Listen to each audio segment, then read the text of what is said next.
You know, I've talked before about John Calvin's admiration for Augustine, who the Catholics call Saint Augustine. And Augustine was not a saint, he was an unsaved man.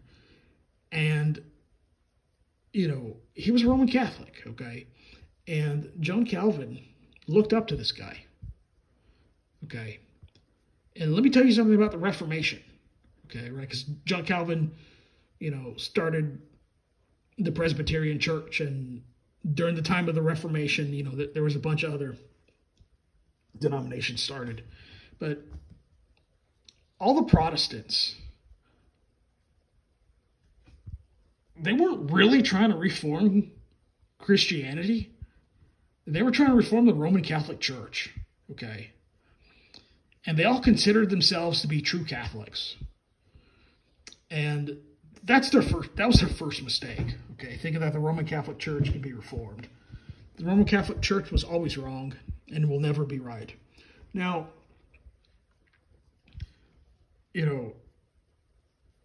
there's a bunch of quotes from John Calvin about Augustine. He quotes, he writes about Augustine a lot in his writings, in his books, etc.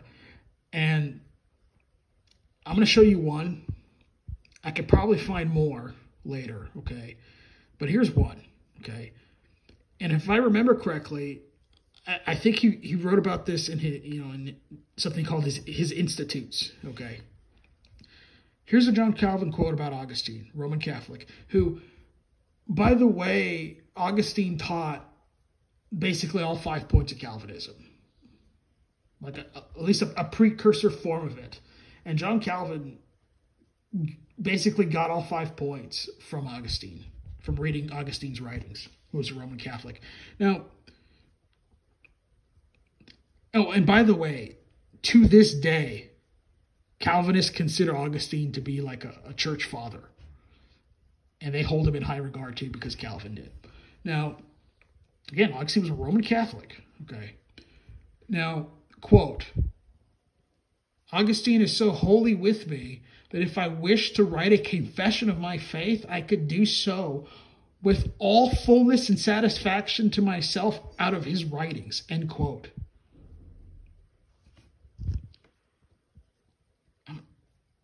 Okay, so much for, John Calvin supposedly being a hero of the Christian faith and defending Christianity. He's defending a Roman Catholic heretic and saying that, hey, if you want to know what I believe, just read Augustine. I mean, what in the world? He's saying if he were to write a confession of his faith, he could write a confession of his faith just using the writings of Augustine. I mean, what in the world?